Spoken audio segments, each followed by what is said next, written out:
Hey there, welcome back. Today we're diving into the Ionic Design Kit and focusing on one of its standout features, the tab bar. Let's get into it.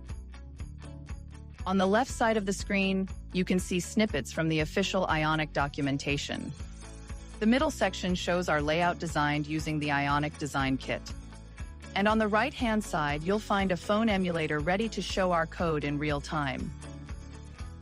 Don't hesitate to pause the video if you need to look at something more closely. The tab bar is essential for providing users with efficient navigation and quick access to important sections of an app.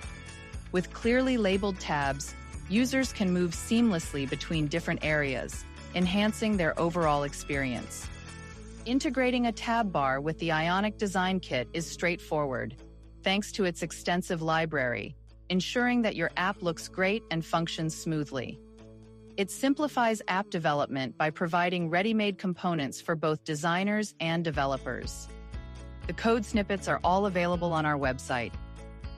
Thanks for watching. Stay tuned for more guides on app development. Don't forget to like and subscribe for more updates. Catch you in the next one.